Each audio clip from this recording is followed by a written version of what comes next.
puisse notre espérance. Na maunya yike wa kafumaou. Anglais ici. Que toutes ces bénédictions, la part de tous les ministres des choristes, Me dogbeda be apeto la pe yayira ne doli kodo nya ba gbeji le fiensi ale Yesu pen kome. Amadeke magano janya no fon. Me ba madeke ma yi anongo ya no megbeva mo. Jedodo yike Yesu be titre titi nu se revanamia ne no mi amecho ida le Yesu pen kome. Mi senya gedo eye ele kwabe mi le gogo yayira vo miebe mau pe yayira wa vudo kuma voe eyata egaletia do nuge zayame mebe ne galeti yayira de hogele zayame blobe maga ho yayira gede zayame eye ekplua la yo kakala bagole Yesu pen comme na mi do gbeda fofo mi da pere kapopo yata akpere duko pa gbeta eye mi dakpe dale ke duko wa lonlonu falo mebe yo atema kho ya yira chogbo o apato me do gbeda kapopo ya mebe duko wa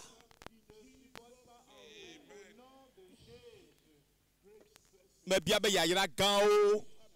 ya yira gangan o wo do na gangan o wo zonde de gangan o wawe miakpo le fiensi ya le Yesu pen comme yira miapen kono la o 400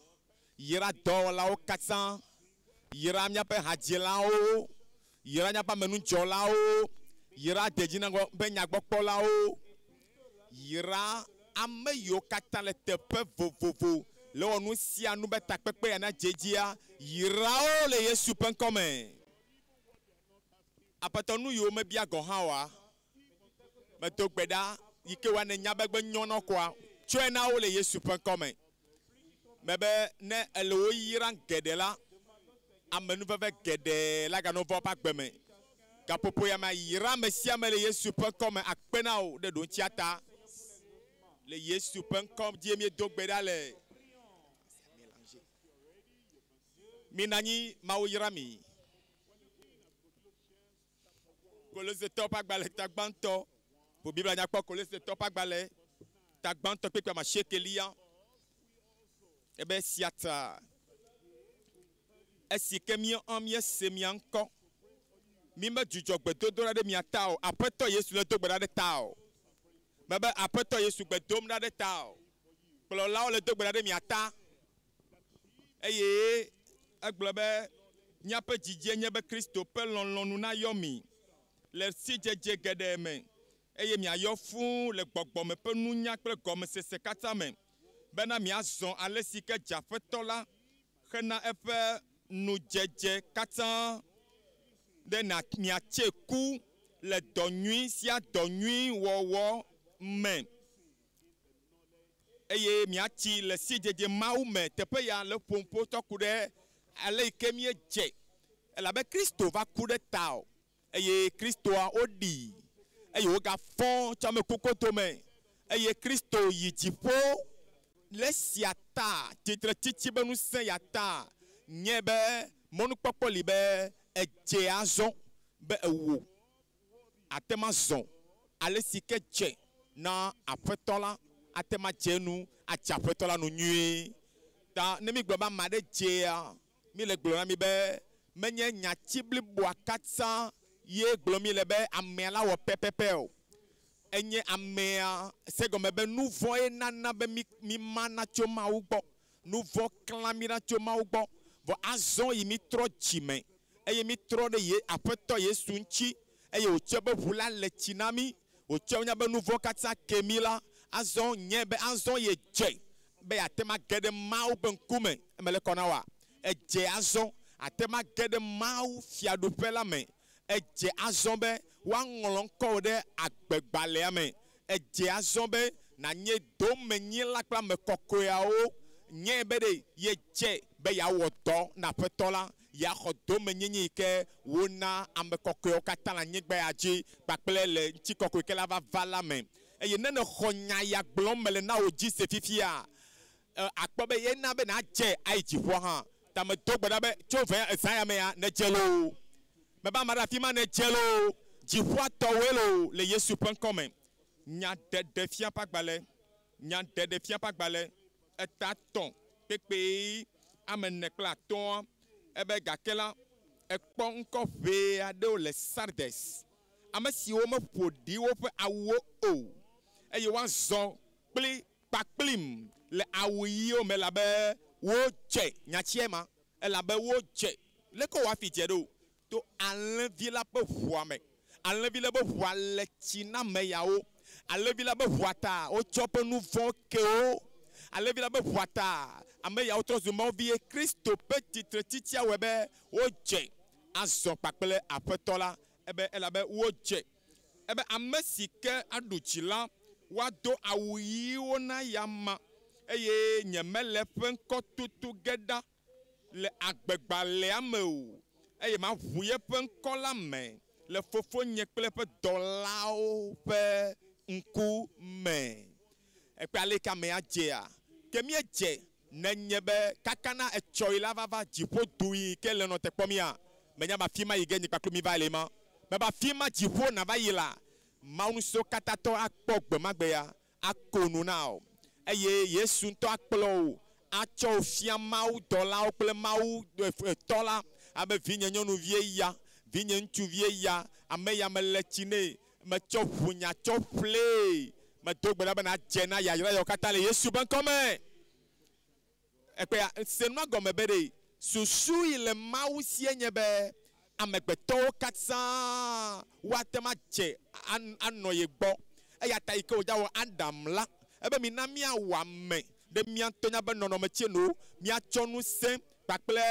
agbonyenye ne ɖe nu yiwo katã le anyigba dzi eye mawo tsɔ ŋutsua kple nyɔnua tsɔ da ɖe Eden bɔ la me ŋkeke me le va kana sẽ kpakple wo la be wodze wonɔ ka dem kpakple mawu wonɔ ƒomedede me kpakple yi wodze be nu nyui yiwo katã mawu wɔa ameawo ame eveawo ate ma kpɔ yayra le me vɔ nane va dzɔ gbe ɖeka Adam kple Hawa wova ge dze nu vɔ me eye wodzɔ anyi tso amenuveve me ge dze baba me ekpea woge tso dziƒo eye wova ge dze kaka eve goglo aɖe me eye ameawo va yɔe be Adam fi ka ne le fi ma akpɔ be egbe megale nu ate ma tɔ ne mawo be ye ya hã o ebe yi me se ŋkɔ le abɔa me yi me ve wo la egɔme nane va dzɔ ɖe dzi ekpea gbegble yi va keke amea ye ya nu ya ye va wɔe be mi zɔ ame madzewo mi medze kura o vɔ eva va me be aƒetɔ Yesu Kristo va be yatrɔ kplɔ mi ava amenuveve ma me yatrɔ kplɔ wo gbɔ va la eya ta eva be yatrɔ kplɔ mi ava be miadze azɔ ta mi ame yiwo katã va teƒe ya wokplɔ mi va vɔ lo me be wokplɔ va amenuveve me vɔ me ɖe mawu kplɔ va yiƒe ŋkume vɔ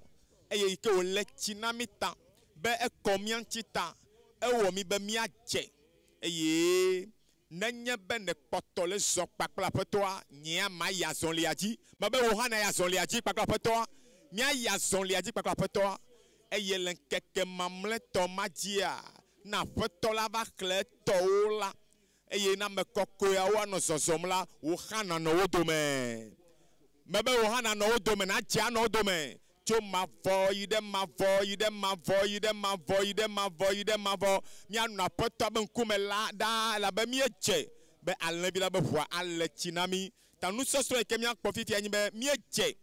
to yeƒe titretiti ƒe ŋusẽ la me míedze o hã ne dze mía ale míedze to yeƒe titretiti ƒe ŋusẽ la me ye nufiafia ŋutɔ katã míakpɔe le akpa gbãtɔ me míakpɔ gbegblẽ yi ke na alo va ƒo ɖi yi ke wɔ be mi megadze o gbegblẽ yi ke va wɔ be mi megadze o gbegblẽ yi ke va na be mi megadze o yi akpa velia eye yi akpa velia nu kae trɔ kplɔ mi va be mi va dze azɔ nu yi ke va wɔ be azɔ mi gatrɔ dze Mautro plomi va do kubo to apeto Yesu Christo di eye to lekepe kachachama me ke azon o gana mie gatro che ye no ton liya miakpo avachocho si anabe miakpo to aje choida nu ijo de adan gbantonji hawa gbantonji mi maga demo be waga chode miaji o ta se gome be ne mieji be miakpo to ale de kepe jejema me de asia da elebe wa wodo de le mianchi afi miatema je eyenya avachocho be do ye ke ana be mi ale si mi je la me de asi bova nu fie fa pa gbon toji eya na ngure dadi yenye gbegble si ke vana be mi zu ame maje o mi na mi ide Mose pa gbale gbon to amen ta gbon to pepe la vevo adema u globe mi na mi awo amede mi ape nono meme wa di mi eye wa du fumela o jipo kheo khejojio afemela o pakple gbemela o kata pakple lansio kata tana la nyigba la di ekpo ma me ya o je a ma ope lonlon le gama me a etu e da megbeto me nutu ame nyonu ame adam kple hawa me pakple ebe nu tata o nu yo kata tana la nyigba di adam kple hawa enye yepe nu wowoa pe nyuto o kekiake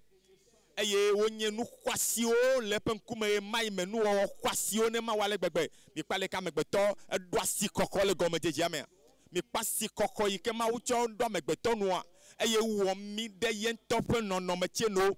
eye wo o be onye wo nu chu pakpele nyonu ma wu yira o bibla be ma wu eyira o eye ma wu gagbolo na wo bena ebe esike mi kwasi na muta esike mi nyame vevi na ta bibla be mi ebe sike mo mi de nye nono mechi nu ta ebe mi ji ne mi asogbo ne mi ayo anyigba la ji alebe nye nono me mana no mi ame ebe mi nyaji nya sogbo mi ayo anyigba la ji nya gbo deji me chonu senami me cho achenami elabe mi kwasi le nkunye male gbegbe eyata ebe na mi adu fumela o jipo kejoji o elasi wo kata zona la nyigba ji la ji mi adu fiadoji kakem le bala mi nyanu ke va joa enuti nyame a amegbeto va gegema va webe gbegble va gede kexiame va gede amegbeto kasame azo mau blobe azo elebe ya tronua nu yo katsa ye yo gbala enuao la tro Mose gbanto tatin plomdo Mose gbanto tatin ke maton eye mau kpo alesi amegbeto pe vondi va sokpo la nyigbaji eye wo pe tame susuwo kple dzimedzidziwo kata nye nu vɔn ko da ekpɔ gege yi ke va emele woƒe agbemea yewo ge vɔ la wo va trɔ zu nuwo amenuwɔna yewo ƒo ɖi ame yiwo megadze o eye menye Adam ɖeɖe ko menye Hawa ɖeɖe ko vɔ yewo ƒe dzidzimewo katã me sia me megbetɔ ɖe kpekpe yi ke be dogo tso woƒe alime ko mawu be yekpɔ wo katã be wobe tame susuwo woƒe dzime susuwo katã enye vɔ ko da vɔ ko nɔ atame na wo da kpekpe ame ade be eve Yehowa bena wowɔ ame ɖe anyigba dzi eye woɖu dzi nɛ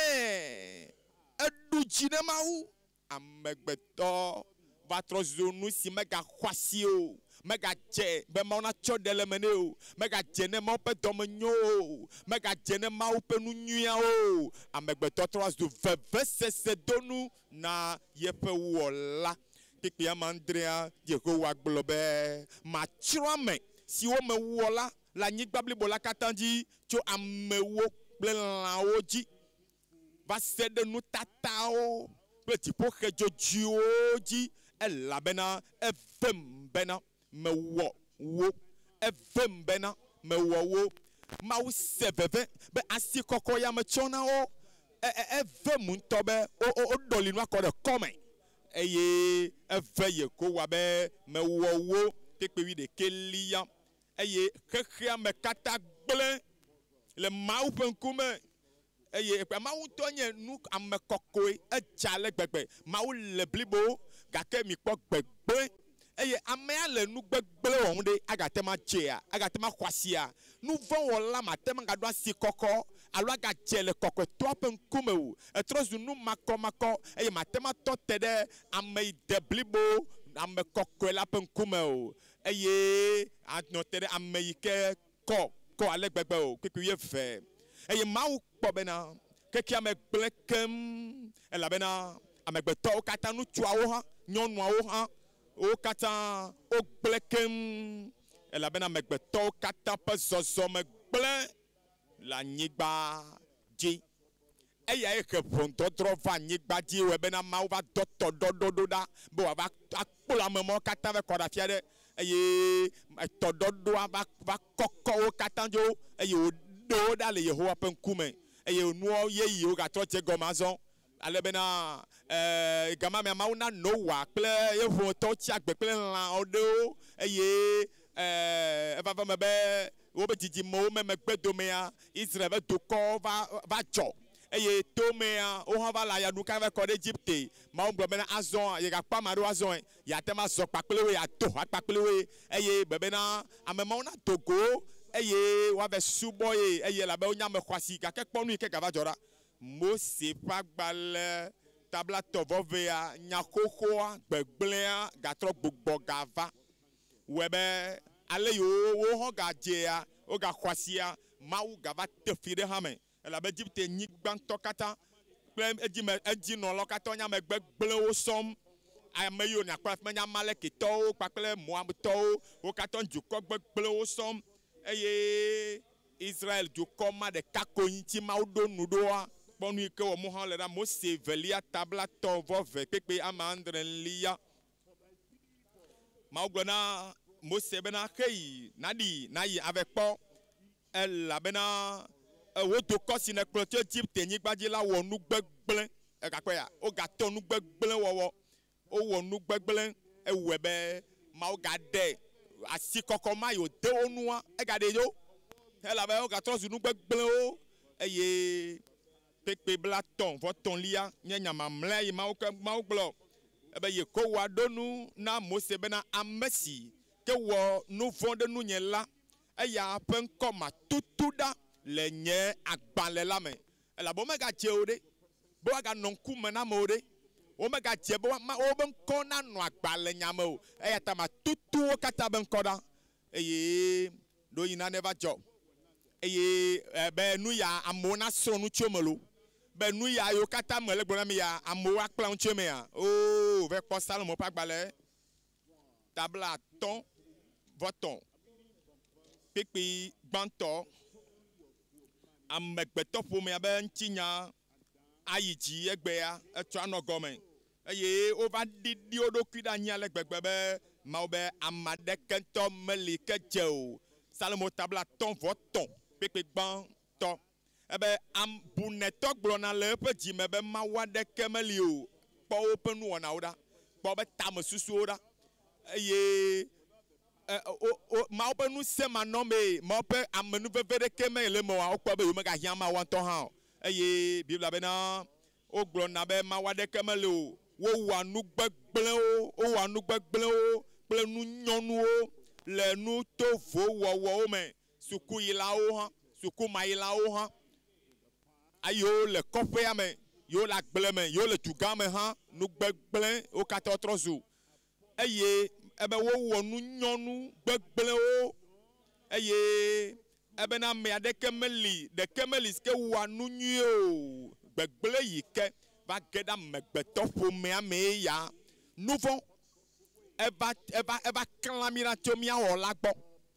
eye esi ke míanya ame veviwo ne Mawua mitrɔ zu ame yiwo megaɖo asi kɔkɔ eye Mawu ɖekɔ kpɔ Israel dukɔa be yakpɔ be ɖe ame aɖe le wo dome ate ma wɔ nu nyuia ate ma se nua gɔme abia Mawu tasea o wo katã wo tra mɔ eye wo katã wo yɔ kple nugbegblẽ wɔwɔwo wo ƒoɖi eye wo le ʋeʋẽm ebe ɖeke meli o ɖeka xɔ meli yi ke wɔa enu nyui aɖeke o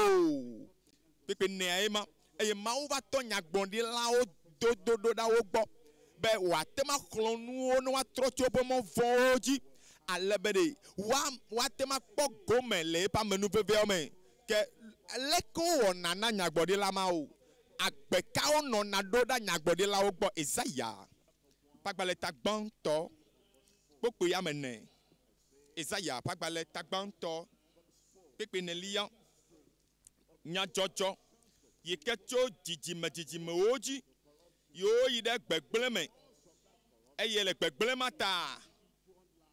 gbegblẽ yi kaka va ge ɖe woƒe agbewo me ɖekaɖeka yi kaka va kaka ɖe ƒomewo me gbegblẽ yi kaka yi ɖe duwo me kple du gãwo me eye anyigba katã dzi yɔ kpakple nu gbegblẽ wɔwɔ ɖeɖe sɔm Ezaya tagbã kpekpe nia be baba na mia anyigba dzi nɔlawo dukɔ si dzi fɔɖiɖi li kɔ ɖo evodala ƒe viwo vi gbegblẽwo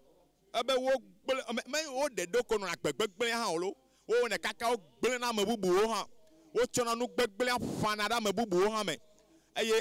ame yiwo dze gbegbe hã nogbe tɔ tsitsi vi ɖe ko woƒana nu gbegblẽ wɔwɔ aɖewo ƒe agbe me ebe wo katã wo gblẽ eye wo gblẽ Yehowa ɖi eye wodo aɖi nu na Israel ƒe kɔkɔetɔ la eye seɖa wo gbugbɔ ɖe megbe esi ke wole be woadzi Mawu be ne xɔ na yewoa wo be tsɔ kɔnuwɔwɔwo kpakple etsikɔɖanyi kple tɔwo va tsɔ da ɖe dzɔdzɔenyenye ƒe teƒe eye kpekpe 11 egblɔ bena miaƒe vɔsawo katã zu nu nyɔnu le ŋkume nam eye ebena nyemekpɔ nudzedze le miaƒe nuwɔnawo yiwo katã miewɔna le ŋkunyeme ebe ne mieva do ɖe ŋkunyeme la ame ke gblɔ na mi be gblẽ kɔ ɖo le ŋkunyeme ma hã elabena womedze o be woate gɔ hã va Mawu ƒe ŋkume o wova tɔna dzoka tɔ dzo lifiwo eye Mawu be woƒe sabatowo kple ŋkekenyuiwo katã wonyi nu nyɔnu le yeƒe ŋkume eye woƒe godoƒewo woƒe dzinu yeyewo yiwo katã woɖona hã ebe luʋɔ etsri numɔ katã nye nu nyɔnu le yeƒe ŋkume ebena ne mie do asi ɖa be yeayɔm hã ebena ebe nyemasie o eye ne miedo gbe ɖa hã nyemasie le be nyabasiwo yɔ kple eʋu wogblẽ gbegblẽa le kaka ɖe dzi le yi edzimea wogblẽ wobe nyagbɔgblɔ gbegblẽwo wobe Mawu subɔsubɔ gɔ hã ma nu gbegblẽwo le me ko kaka dzi wobe vɔsasawo dzi nu gbegblẽ ma be mi ɖewo ɖa le ŋkunyeme elabe mi medze gɔ hã be miagogo ŋkunyeme o mebe Mawu dɔ pastorwo nyagblɔɖilawo ɖo ɖa wo eye nyagblɔɖila mɔ katã wowɔ siasia be yeatrɔ kplɔ wo woatrɔ ɖe Mawu ŋutia gake wogbe nyagblɔɖila Mawu ŋutɔ hã ga ɖo me woa nunɔla Mawu ŋutɔ hã ga ɖo me woa nu ke dzɔna ɖe dzi o Malechia ƒe agbalẽ ta 2 kpekpe amatɔ̃ ʋu Biblia nyakpɔ Malechia ƒe agbalẽ ta 2 kpekpe amatɔ̃lia ebena nye nu si ke mebla kpli wo la enye agbetɔ kple ŋutifafatɔ eye metsɔ vɔvɔ̃ de asi nɛ evɔm eye nye ŋkɔ do ŋɔdzi nɛ ebe nufiame dzɔdzɔe nɔ eƒe nu me eye womekpɔ alakpa le eƒe nuyiwo dzi o ezɔ kplim le ŋutifafa kpakple nyateƒe me eye woɖe ame geɖewo ɖa tso vodada me hafi ne mayi nya ya dzi na mia ƒo ƒo tso nya be hamewo yiwo miele agbedeto Biblia hamea eye agbedeto Biblia hamea ƒe subɔsubɔ ya yi miedze gɔme amewo vana Biblia sɔsrɔ̃ ava se Mawu nya eye mi xɔna se be Mawu nya le gegem ɖe amewo me eye akpɔ amewo dzo ɖagbea edu dzi wonɔna lo wonɔna du dzi ŋutɔŋutɔ me dit be nya de kentona yo ayi do yo le bible sosron te po ye no le maunya glom de kea ne senya voa o dona gbeda kaka amola fabi amoa douli amola jeklo le moben kume anona le maune khona yo maune tro yo eye gbedodora mete chone go ha le comité ne dit bire kwa amo gbedodora to flana amo dona gbeda kaka be del ti hwa didi ba nyigbene eye ele kwa be de mawu nyanto be zia o to chore la mena o e go be nyawo na toro jale pepe eye no gbo dododo be nyade ke ame asogbe kokolo kakale apomere ke to dododo ajivo eye la itome nu yo kata o fia e to e vale do te posire kan eye wayi avec kakanya nua ma mone trojime eye mi va toji kwa pe takpepo abe yawe ne eya mo fana ena mo fa takpepe areke a ame o danagbadi o me jina be fika mamlon to fika mamlon me bia na nyama tasenton go ha o eye ma be kuma ko funa juvana ma wo nane na mala apeto tro wom yeye la apeto ya tro gbogbo agbela eye ne mi pa ma wo nya de ke a asamo wa tokpe to doda ame ha fachi la fiere ke ame la fiere ka to gbeda kaka va stere sipre jipo adedi agbedo pe lu vome ya made kentome no nya topi tomolo made keteme rianyao eye nene mai ame o onema yo mi klemi le fifia gakazo mi ato mi pontinyara ma ye jina mi vide pepe amenyia me pepe nyilia ebeke miawo mi teda le mo di e ga je ko meke amemo yo ma o dondo da wa be wa wo bo won la he mo popo bana tokoa eye wa cho mo popo bana kekebli wakata amema o yo la kpla me o tro de ma wontia ebe won to ha o teda le mo di ebe mi cho no fia me na me gedo o jani eye mi egbe le wi pe nu bablala dome Jehovah zeboti egle eye gbogble ga trova eye ne mi ekponya pe ha me ame gbagbe de to be ha me ame gbe a ele kwa be mi le nge kona kokonyenya be ya ntome ga na nyi le church amo mi don ku be gama mewa nkeke mo me na me a wo na ne yike me le tepo wa eye mi choma unya na me abere yi be gbo ele plota amade kentome be sana olo won to kwetro gbona vana be o pastor ale nu ale ya nyeme jego ambe matema agbona neke maunya de ko ma be do agbenye do gbagbe agba ne be o nu kae le jimo abe eya de ke mele do gbera be maune perinti ma we ya ke nyeme ji be ma be gblo maunya fifia eye no me va wo stronyo nu obo wi la gblo be estronyo nu chua me ko sogbe la gblo maunya fifia lo ela be nane potole ji yim mi di be nya do nane do nya jira nane do afine wava ava alo honlo awe bo wi pona vavage abena ameya yebenu ona eledeke ya me o jrana o pa gbe odo kakaka finu la vatro vo egbe ya eye enu o va totron le gbegbe bena deke o kaka pastor nya ya o eye ame o vo vom go han be wa ba abade o no bi onu no wonu fu go han no wonu gbegble eye o la gbegble han no ye mi menye han wa kwasira gbe ya naga kpo le plonta o le nu fiama mo yo da gbe ya o ga le nu fiama mo ye we be na ne ke me ga jojo mo e la be gbegble abe da fo me na mi cho gbegble cho data me cho afo ple pantalon dodo oji e mi ma do da o na de ka ma ga jo gbegble ba do me e ye we be mi me ga je be mi an pen kuma o ke ma shake Pika ma shake globe ayata nye ha ma digbomi Yehowa malo ebe ye digbomi eye ma bobomi da nye le to kobli bola ben kuma la bena miele nku da nye monu o eye mie de ameji le no fiafia me o mi me da ameji le no fiafia me o ebe eye ji amade ewo nane yikemenyo amebubu ha onu yikemenyo eye mi globe ya mi do de ta na me ya de ke ya maunya ya mi choke cho wonu ya na me ya de ke ya mi nye be ye to mo jolo mi nye be me le gbeji o ha me le gbeji o mi retone ya me nye be amado la te ma chola be na mema me la fima wa a ke church ala gba na mema ya me la fima na mi o kwa ke nya kaka church ya na mema me le wa na ne kento ma yinko gbegble va xɔ teƒe kɔkɔ aɖe le mía dome ale gbegbe be enuwo mele teƒe gake mawu la trɔ kpɔ mi gbɔ va lo mebe yehowa la trɔ ɖɔ mi ɖo lo míakpɔ nubabla yeyea me azɔ le Romatɔ ƒe agbalẽ tatɔn Romatɔ ƒe agbalẽ tatɔn kpekpe wolia míakpɔ kpekpe ame wolia abale yi ke woŋlɔ ɖi ene bena ame dzɔdzɔe aɖeke meli o ɖeka hɔhã meli o míekpea wodro tsɔtsi ɖe ta wodro kɔtanuwɔnawo ɖe ta ebe dzɔdzɔenyenye ɖeke megali o eye be ame aɖeke meli si ke nya nu o ame aɖeke meli si ke bia Mawu ta sena o wo katã wote ɖe aga wo katã tsim wo gblẽ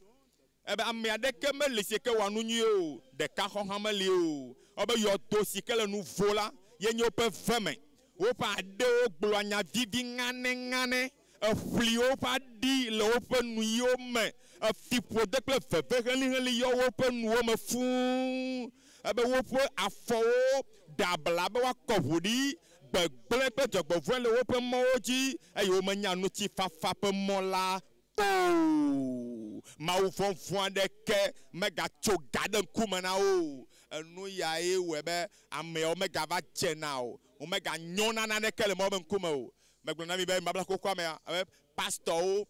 nyagblɔɖilawo nunɔlawo ame yiwo ɖo la kpe ɖe dukɔa ŋuti ne woatrɔ kplɔ wo va be woate ma ɖo asi kɔkɔ le mawo be ŋkumea woawo ŋutɔ hã wova tra mɔ Petro ƒe agbalẽ velia tave Petro velia tave tavelia Petro velia tavelia kpokpoe wuiasieke kpekpe wuiasiekelia Petro velia tave kpekpe wuiasieke eye egblɔ be eye wodo ablɔɖe nyenye ƒe nugbe na wo pastor nyagblɔɖila nyanye kakala bishop apostolo wobere wole ablɔɖe nyenye ƒe nugbe dom na ameawo wònye woawo ŋutɔwo la gbegblẽ ƒe dɔ la ye wonye hafi elabena ame si ɖu ame aɖe dzi la eya ke wɔne kluvie na amea le ha yi ke xɔ Biblia dzi sea na amea wɔ nu yi ke mele teƒe ko hena to nɛ eye amea la be do gbe ɖa kaka Mawu na ɖɔe ɖo eye wòatrɔ gbɔ va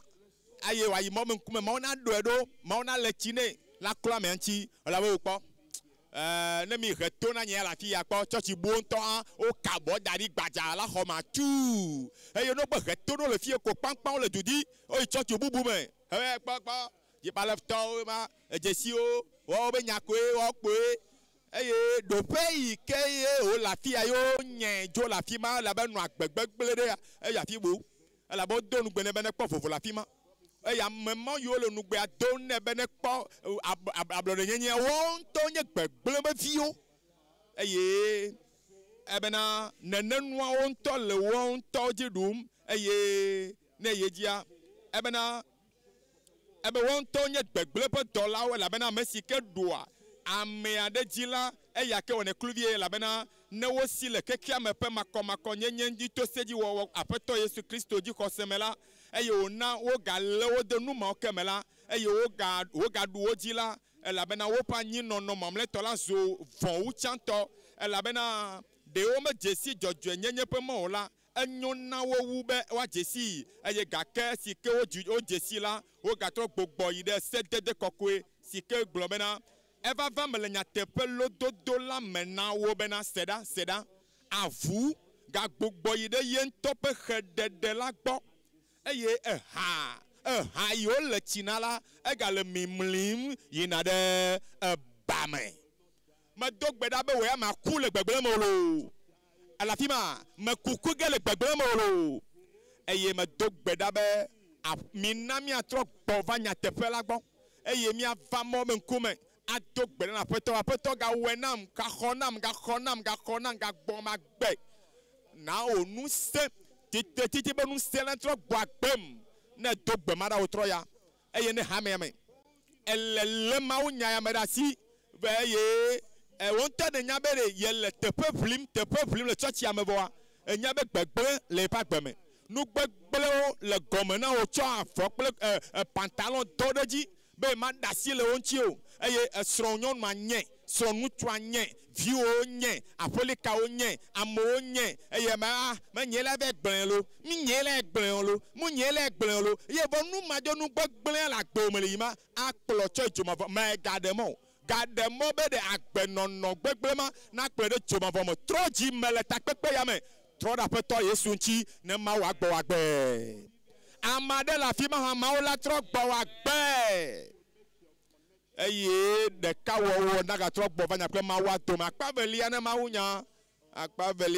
nya nu yiwo miawɔ be miaganya me yiwo dze le mawu ƒe ŋkume Kolosetɔ ƒe agbalẽ tagbãtɔ kpekpe ewolia Kolosetɔ ƒe agbalẽ tagbãtɔ kpekpe ewolia ena minya le afi ma bena wana miadze azɔ le aƒetɔ la me eye miatse ku le dɔ nyui sia dɔ nyui wɔwɔ me eye miatsi ɖe dzi le mawu ƒe sidzedze me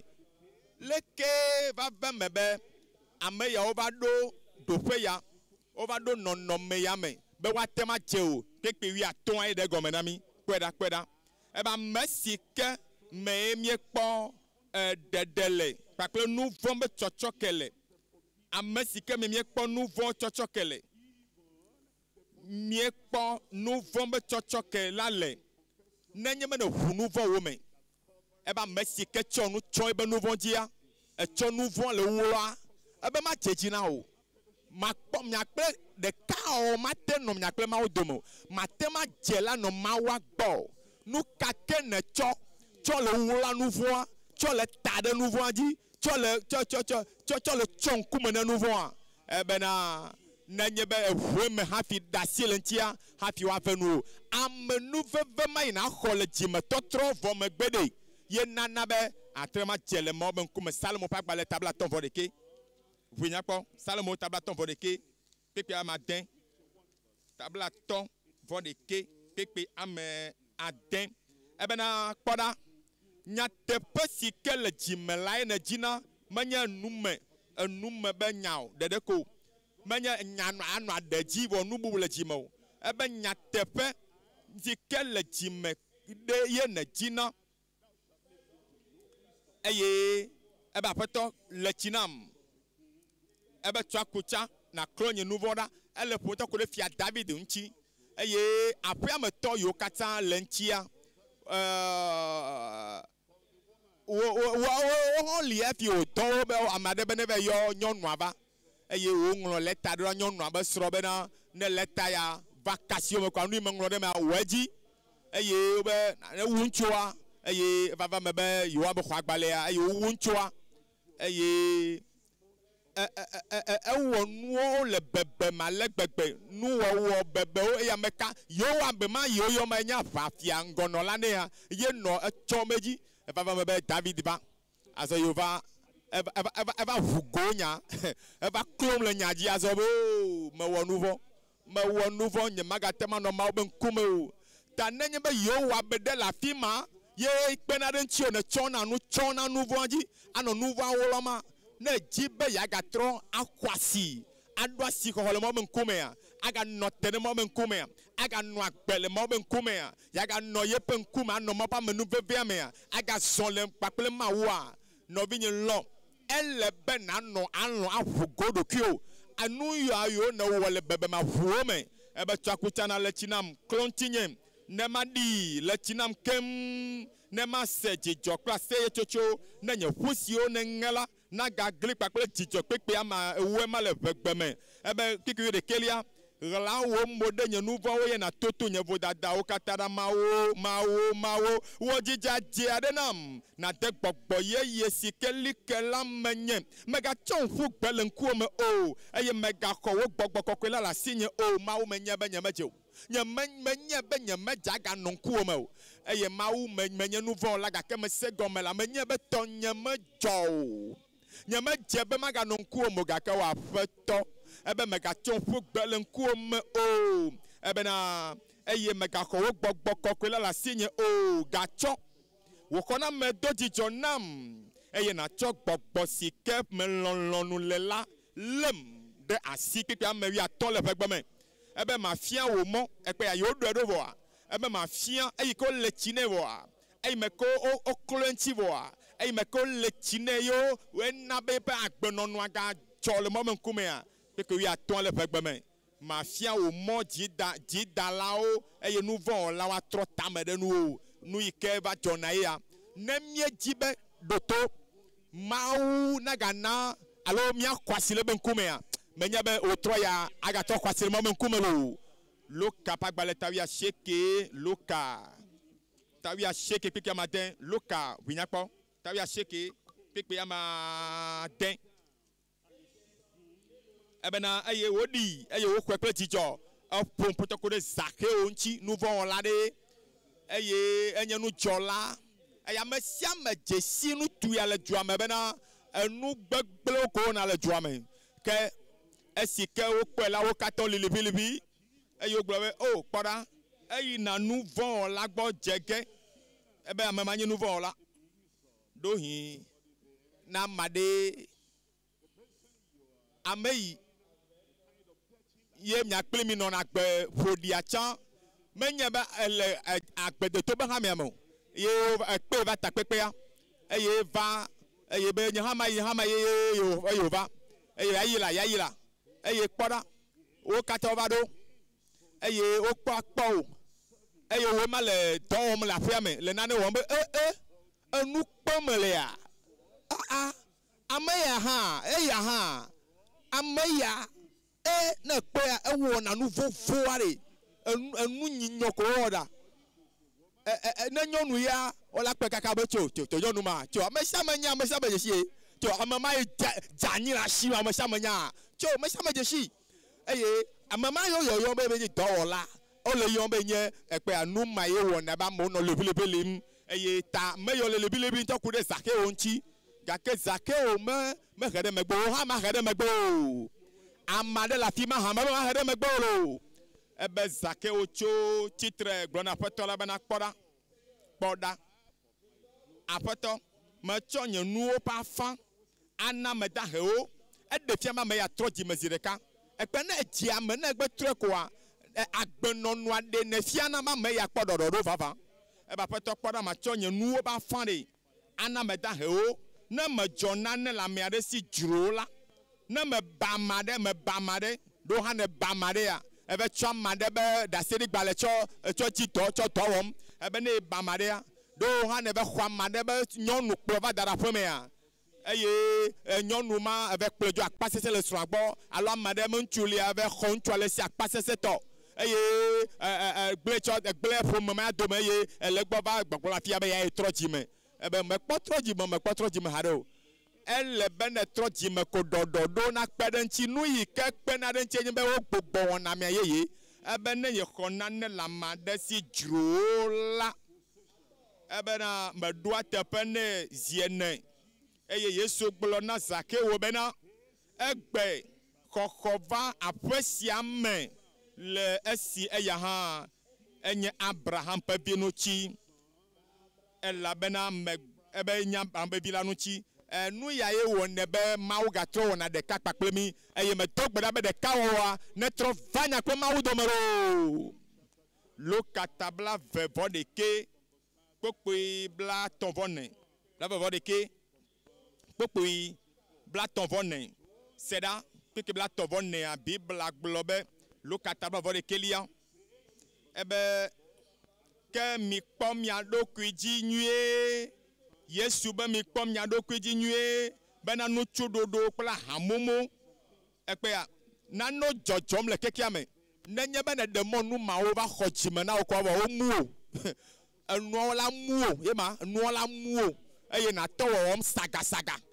eye magatɔ anya nu leke nuwo ŋutɔ yiyim ɖo eye magatɔ asi kɔkɔ na nuawo eye kekeme nuwo la va nɔ asi xɔm na wo tsɔ dziƒonuwo elabe dziwoa katã eyɔ fún kpakple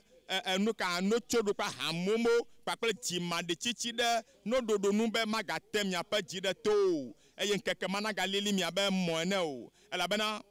adze ame siwo katã nɔ anyigba blibo la katã ƒe ŋkume la dzi eya ŋuti Yesu be minɔ ŋdzɔ ɖe xɔ kɔkɔenyenyea Yesu be nɔ ŋdzɔ ɖe ne dze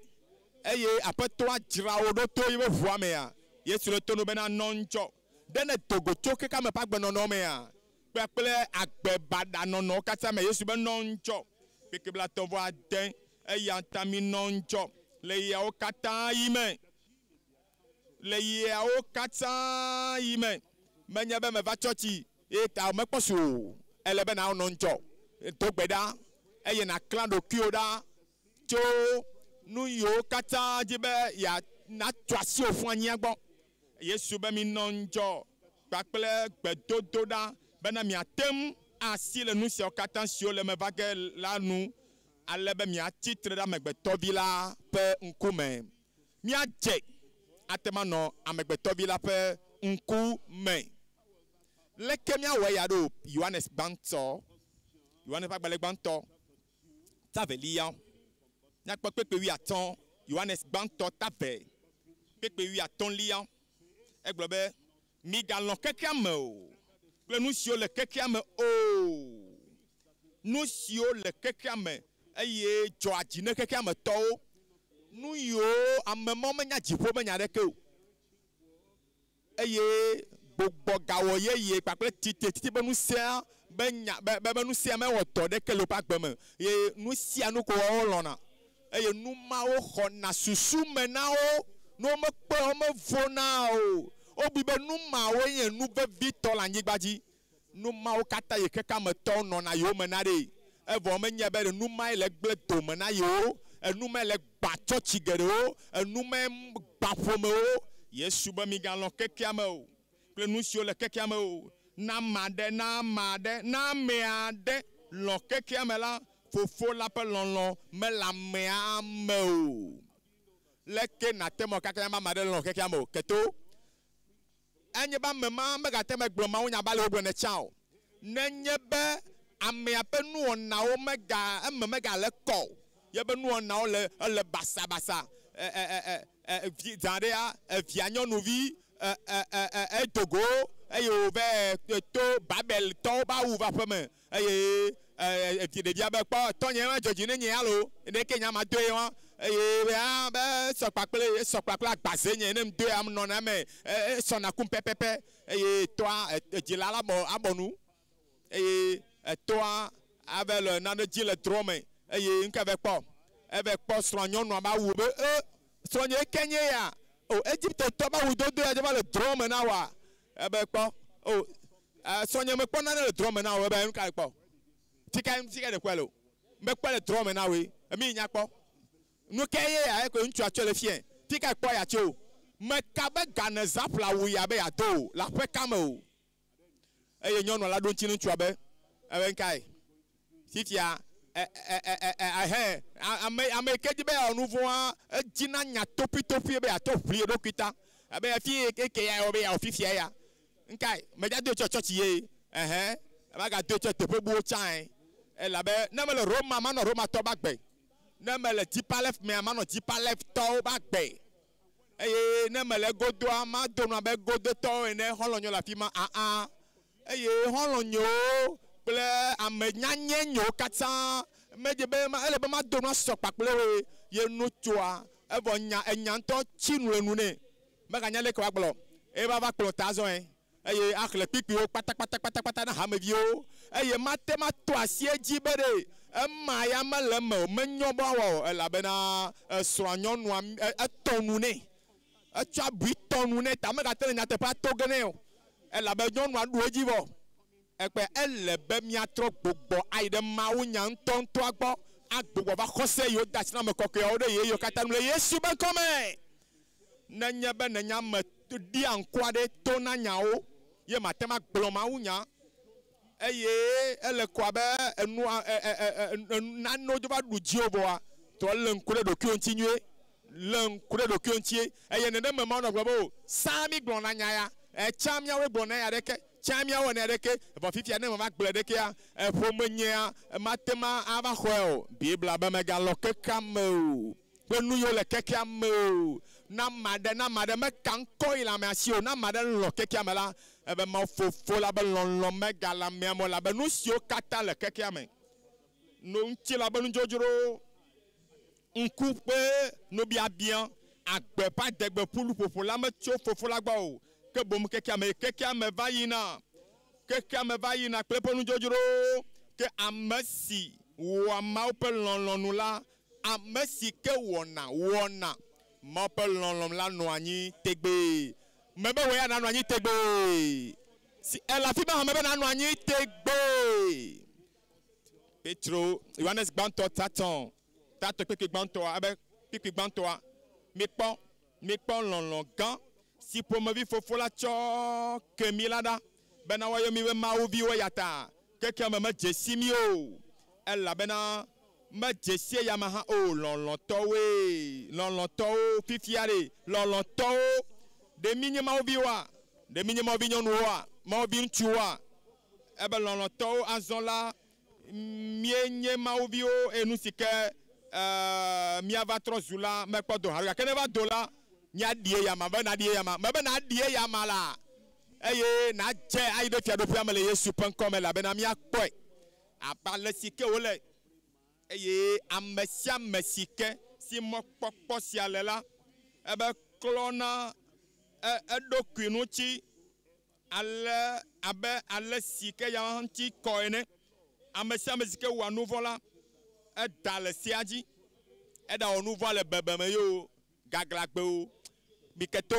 ame yo nona chochia abe haya metogbene e yo mete tona jimo alo wa tro jimo vo zanrea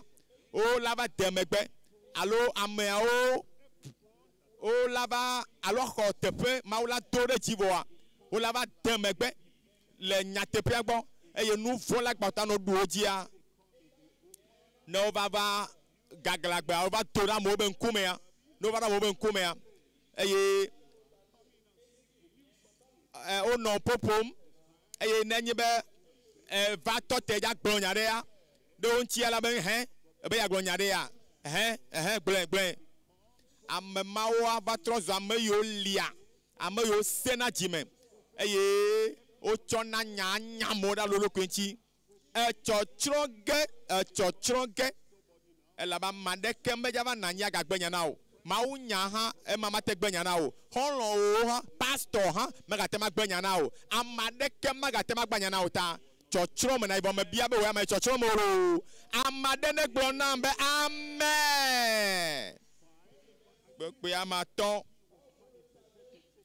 nyenye be na Yesu Kristo de do ki fia be na ya de mi ape nouveau wa yi eye nouveau de kemele ya mama wa mesia mesike no Yesu amela ma wona nouveau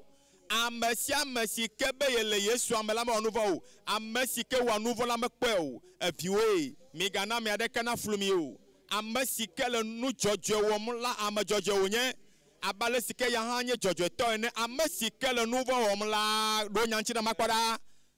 amesike le nouveau wo mu la etofika me o etwa kame ha abosame de na de mo ba abosana ba dasi de dachi na ba to gbere tawa ma va me gbegbere o eba mesike nouveau homme là etwa bosame ela ba bosan wo nouveau to kaka gomejeje ameke kake esiata mauvi ava eva Yesu va bena ya gble abosam pe do wo me amesia mesio jicho maume la mega wa nouveau o mi gbona be amen ne o jamade cho maume mega wona nouveau ela be mau pa non a meyame magatema wo nouveau azon ela bo ji cho maume nene mai mi atema gbe ma mi ano ya je e mi aje han le yesu.com mi maklova akpaton li ana maunya abachocho sike anabe mi ale mi je la medasi mauji be mi anya me kwasia o na e toida enabe mi atema je eye nu ka wo nya be to keke o kata yo lava mia dia yo ngro de mia ntia de o kata da Yesu na mia je ayo Nambe wanglonya ben kode agbegbale amegakeari. Nane gakpoto gali dibe ya onami. E dibe ya chwafa nanya be jiwo. Seda Yesu dibe ya chwafa nanya be nuiwo. E dibe ya chwafa nanya pa memetoa. De Mose pa gbale atonlia. Eta ame tablaton. Mose pa gbale atonlia tablaton puis ya matin. Ebena eye Yehowa wo mau atwava na miakple eya menye enu tina mebe ala megbeto ba pachocholo mau nte chona faya na me ebe menye nu tina ba pachocho bo seda enye ji pa pachocho ebe Yehowa wo mau nto atwava na wo ji ple wo jiji me vio fe ji ma sede ma jiolo ma sede jiji me gbanto ajio amado glona be mi menyanya enu kanto pastor anto susunama be ekose be di palefa na gakpoto la no kaka blema be nu mana nu wona ma ojia nu kokoko ma yo kpoto no ka ja kpoto no jia be o pa ma jogbede o be jiji me yeye abe di pale be jiji me yeye ya mi asego me be de ekose be nu sia nu ko te ona ina jipoa eye be jiji me gbanto yo velia yo tonlia nelio atonlia o mi se gome bene mi dibe nya jipoa mi dola vli na kose ya yo dasina me kokeo de yo katanu me ka jiji me kemenele o ebe ya twava ya kpoto ano twava na nya be jio pe nya pe jiji me vio pe jibe mi anlo Yehowa nya pe mau pe nya be susublibo nya pe jiblibo pe nya be lovon blibo ne mi anu agbe mbabla yeye a de ko gona mi o e ga pompoto e ji papa chocho ya nu china mi le Roma topa gbaleta ve lia pepe la va sheke e glon la fima na mi bena e bena yuda tol la menya merci kenyi cho papa chocho me o ke bomla e be e ji me papa chocho elese ji me papa chocho le gbogbo me menye le agban le dingonglo je si lanu o eya pa nya pa chocho si keme twa megbeto wa cho ma gbobom me to gbeda be ma ne wena mi lo ne wele mi ame Yeremia tabla tonvo ve Yeremia tabla tonvo velia pepe blaton vo enyilia ebe wanya jukonam eye nya amanyo pe mau eye macho ejinao ple modeka bena wa avom ne wonto pe nyona eye ple wo memegbevio pe nyona peke bla nea ma bla nu ma vo paklio ale bena nye maga jujo nyi wo na o ma jo nyi o na o ebe ma de nu nye fonfon wo pe jime be wo mateda le nu nye o atwa pananya be jiwo eye nu gbegble yo kata ga poto la fima adeo katanjo nu von pe jojo me kata akpa o kata da le miame me bela akpa o da le miame la me bela do da le miame me be de ela ge falo de ji me pe goglo penami eye afalo de kaka gbogbo me le fiensi ya ade nu gbegble nu fodi yo katala menawa adora le fiesi ale Yesu pon comme Roma topa gbaleta matin Roma topa gbaleta den pokoi amatin Roma tota den piki amatin lia ebena esi kemie nyebe wo clan nya pa me koko da pakli da ticho ganuchi e ya ha gagner avachocho ape pe nyake o ga gblede bu ebe o clan nya ba me koko da pakli ebena alebo de nouveau nou tila bible ebegbe yo be nouveau nou tila enya patocho ebena nouveau pe nou tila nouveau pe jojomea fi ke nouveau chona gena de miamea nou ile miame ye drona nouveau na mia nouveau tila ma ebe wa deda mebela deda le fiesia ela fima mebela deda le fiesia ade dans la gome ade nouveau tina dans la gome promo meyo adeda ade nouveau ntinada eye gbɔgbɔkɔkɔ be tso adediba afia egbeɖuɖɔ katã ɖa le mewo le Yesu be ŋkɔme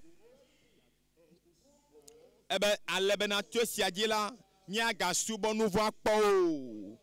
bena míagasubɔ maganye subɔbi na nuvɔ o ebe magasubɔ nuvɔa kpɔ o ebe elabena kike mandrelia ame si ke ku la evo tso afia wotso afia ne boŋ woɖe tso nuvɔ me ke ne mia kple Kristo mieku la miexɔ se bena mia kple miaganɔ agbe hã elabena mienye bena Kristo si ke wofɔ ɖe tsitre tso ame kuku dome la megale kuku gakpɔ o ku megale dzi ɖo ge akpɔ o elabena esi ke wòku la eku na nuvɔ zi ɖeka hɔn ko ɖe yawo katã no ke esi ke wòle agbe la ele agbe na ma be nenema ke miawo hã mibu mia ɖokuiwo ame kukuwo na nuvɔ la ke ame gbagbewo na Mawu le Kristo Yesu miaƒe tɔ la me eku na nuvɔ la eku na nuvɔ ŋutɔŋutɔ eku na nuvɔ eku kpakpli eya fi sia fi ke na yia nye be agbewoa ne ɖe fia be woya eku na nuvɔ ne ame aɖe ku na nuvɔ soɖabi kpakple bia maganɔ naneke wɔm maganɔ dzrom o mi gblɔ be amen azãdzedze kple matre maganɔ hewom o ahasiwɔwɔ maganɔ dzrom akpo nyaba amen ame sese o ɖe nyɔnu kple ŋutsu anɔ amama anɔ woƒe amewɔnuwo kpɔm magadzro o numa yiwo katã mi wɔna le bebe me numawo maganɔ dzi ma zɔn kpe ɖe gbɔ labena ele kɔ be ame aɖe ma ku do vɔ amea do va ku aɖe amea ku ƒe geɖewo ya ɖe eye ame mawo tsɔe ɖi magayi benigla be meva ma do gbe na o ɖe nenema pepe ke wòdze le ku nuvɔ ye ma ne nuvɔ ku le agbo mea eye wotsɔ aʋa na wo dzia nuvɔ ƒe ame ma woɖi vɔ eku vɔ magaɖe tato agava tutu ƒu anyi wo le Yesu ƒe ŋkɔme kpekpe 11 ne be nenema ke mibu mia ɖokuiwo ame kukuwo na nuvɔ la ke ame siwo le agbe na Mawu le Kristo Yesu miaƒe tɔ la me eya ta migana seɖa migana nuvɔ la na ɖo fia ɖe nyaƒe nutilã dzi o magaɖo fia o mebe nuvɔ magaɖo fia ɖe dzi o mebe nuvɔ magaɖo fia ɖe dzi o tso zã me dzia agbeyeye Mawu la tsɔ dem o ale be nave nɔ azɔ sika mɔwo dzi le dziƒo le Yesu be kɔme ebena migana nuvɔ nagaɖo fia ɖe nyaƒe ŋutilã si ke le kuku ge la dzi o be miaɖo to yeƒe nuɖoɖo yeƒe nuwɔnawo eye migatsɔ nyaƒe nutsinuwo nyabe alɔviwo yo ebe nyabe ŋutsinuwo nyabe ŋkuwo yo eɖanye nyaƒe afɔwo yo eɖanye wo enuyiwo yo eɖanye wo nutilã be nutsinu aɖe o megatsɔ wɔ madzɔmadzɔ nyenye be aʋawɔnu na nuvɔ la o ke mitsɔ mia ɖokui ɖo anyi na Mawu abe ame siwo gbɔ agbe tso ame kukuwo dome eye mitsɔ miaƒe nutsinuwo wɔ dzɔdzɔe nyenye ƒe aʋawɔnu na Mawu boŋ ela va me na o ame aɖe afi hã me be ava me na o kpekpe 18 agblɔ bena ebe ke woxɔ mi tso nuvɔ si me ke wòablɔ ɖeviwoe la eka ma yi ke bla wò tsa ka le tso saya me be kɔsɔkɔsɔ le kaka le ŋutsi fufu la eye nu yiwo katã bla wò kpakple agbe kokoa o Yesu be ʋua le tutuwo katã ɖe zã ya me le Yesu ƒe ŋkɔme ebe woxɔ mi tsɔ zu ablɔ ɖeviwo tso nuvɔ si me la ebe mi tsɔ zu dzɔdzɔe nyenye ƒe subɔlawo blavevɔ velia ebe si ke woxɔ mievo tso nuvɔ si me la ye mi trɔ zu kluviwo na Mawu la ebe nyaƒe nuwowo enye agbemavɔ eye nyaƒe kutsetse yenye kɔkɔe nyenye nyaƒe nuwuwoe nye agbemavɔ mebe wo nuwuwo la nye nu ka hã agbemavɔ haleluya Kolositɔ ƒe agbalẽ tavelia kpokpoe 11 Kolositɔ ƒe agbalẽ tave kpokpoe 11 ebe kpekpe 11 ame si me wotso aʋa na mi le eya hã me kple aʋatsotso si ke menye asi wotsɔ tso o. Aʋatsotso be nyagblɔm pawo lolo teƒe ya be menye asi wotsɔ wɔe wa. Eto vovo na yi ke wɔna na Yudatɔwo be godogodo wala tso aʋa na mea. Paulo le ɖem me na be nyama va yibɔ la, nyama va yibɔ. Ebe aʋatsotso yi be nyagblɔm yi le menye asi wotsɔ wɔe o. Menye ame ƒe asi wotsɔ tso aʋa ma na me o. Ebe ɖe enye aʋatsotso aɖe yi ke me se ɖa Mawu tona eye woɖena nutilã enye nutilã ƒe nuɖoɖo na me yi ke le lãme na mía ɖenɛ ɖa enye nutilã ma ƒe ɖeɖe ɖa to Kristo ƒe aʋatsotso me. Medo gbe ɖa be agbe yeyea xɔe le zaya me, ele xɔ dzi yeye le zaya me.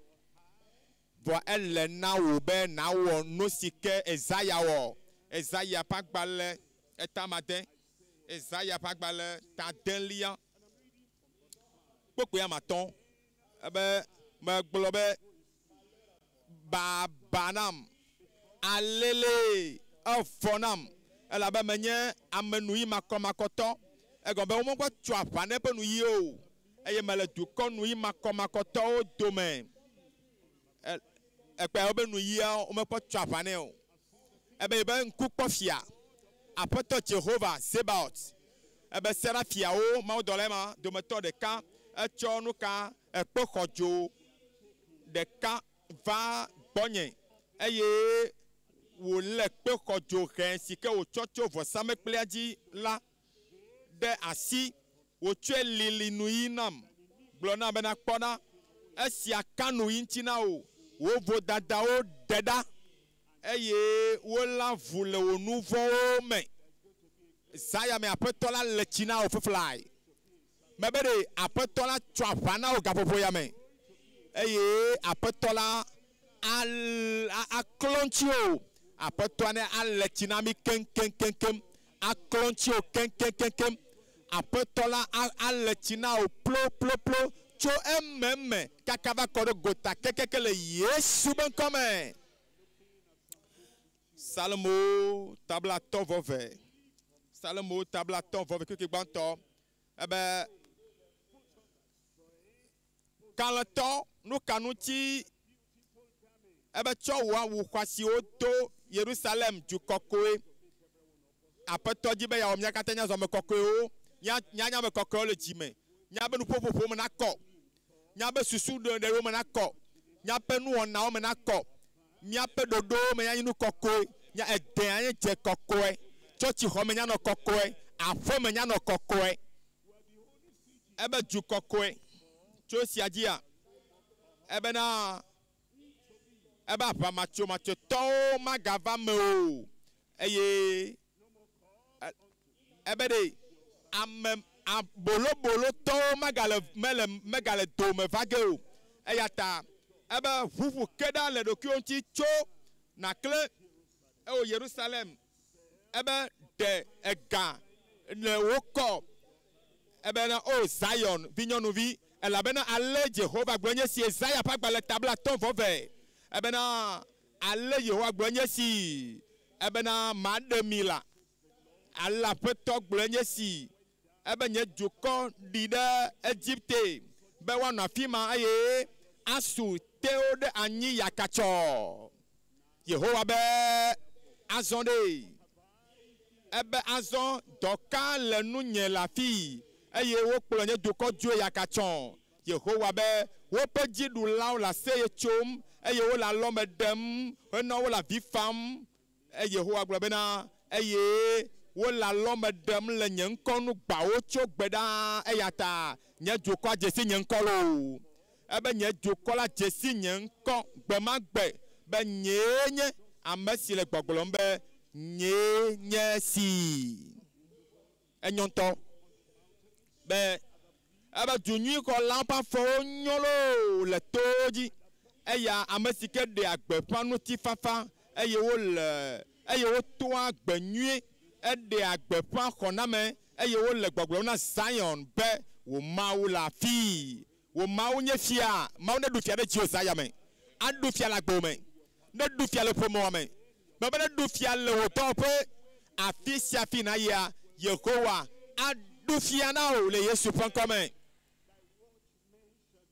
Ebena ebe wo dɔlawo ebe le to ɖe dzɔlawo nu wo katã ƒe gbe de dzi eye wotso aseye elabena wo le ŋkuwo kpɔ elabe woƒe ŋkuwo kpɔ teƒe esime ke Yehowa trɔ gbɔ va Zion. Mi Yerusalem ƒe aƒedowo mi do aƒa mi tso aseye yo elabe Yehova fa akɔ na eƒe dukɔ eye woɖe Yerusalem. Yehowa klo nu le eƒe alɔ kɔkɔe la nu ɖe dukɔwo katã ŋkume eye anyigba ƒe mɔmlɔenuwo katã akpɔ míaƒe Mawu la ƒe xɔname. Nenye bena exɔ na mia, nenye be ele tsi na mia, ne tso aʋa nenye be dziwoa, ne eɖe ga mia, mia ato go kpakple nyanyui azɔ atsɔ nyai na amewo, ya amewo katã yiwo le miabe duwo me, kɔƒewo me, ekɔwo me, miabe kɔƒe me la, wola se agbenya le Yesu ƒe ŋkɔme. Eya ta kpekpe ɖekelia ebe midzo mi ʋu tso afi ma, migakasi nu makɔ aɖeke nu o. Mi ʋu tso wo dome, mi Yehowa ƒe nutsɔlawo, mi kɔ mia ɖokui nu elabena menye kplakplakpla dzi mianɔ aʋu o eye miasi adzo o elabena Yehowa dze ŋkɔ na mi. Mebe Yehowa la dze ŋkɔ na o eye Israel ƒe Mawu la axe megbe na o. Haleluya. Ebe kpɔɖa, nye dɔla awɔ nu ɖe nunya me eye woadoe ɖe dzi axɔ ŋkɔ eye wòaɖo kpo ŋutɔ. Enye mawusubɔla le afi ma hã. Mawusubɔla ɖe le afi ma le zaya mea. Yehowa la do ɖe dzi, ado ɖe dzi bobobobobo le Yesu ƒe ŋkɔme.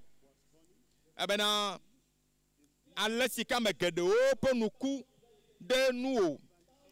ale si eƒe nɔnɔme vlo wu amegbetɔwo tɔ eye eƒe kpɔkpɔme vlo wu amegbetɔviwo tɔ la, nenema wòana dukɔ geɖewo ƒe nu na ku eye efiawo ƒe nu ade ga le eta elabena nu siwo mekpɔna o la eye woakpɔ. Nu yi mekpɔkpɔ oa, Mawu la nana kpɔe. Mebe Mawu la na kpɔe. Awɔe nɔ Zaya me. Ebena eye gblɔ bena eye nu siwo kpɔ eye nu siwo mese o kpɔ o hã woadze si. Ɖewo hã ne le ame yawo domea. Mebe edzi be anɔ ŋuti kɔkɔe hã ya me hã. Ɖe sɔgbe na gbedodo ɖa. Ame aɖe le afi ma le dzi be yaxɔ ŋusẽa. Esɔgbe be yatso aʋa na miaƒe dziwo labena ne wometso aʋa na wo dziwo mate ge ɖe afi ma o. Ebe mi ʋuʋu ke mia ɖokui ŋuti eye mi ɖe mia ɖokuiwo, mi ɖe gawo ƒu gbe le kɔ. Mi Zion nyɔnuviwo. Me sia me ɖe tso azɔ ne nya ƒo ta ɖe gbedodo ɖa veve ɖe me. Zaya ezo la bi le teƒe ya. Ʋegbetɔ me be zoɖo la bi le asaɖa ya me Zaya me. Eya ta fi sia fi ka ma ɖe le gaƒoƒo ya mea gbedodoɖa. Gbedodoɖa ne fatsi. Gbedodoɖa ne dze gɔme. Gbedodoɖa ne dze gɔme. Yehowa dzi be Zaya miadoɣli nɛ, miakpa bobo nɛ, miafa avi nɛ, miayɔe ne wòana miadze le egowo katã me ke nu hena gbedodoɖa gaƒoƒo me sese ɖe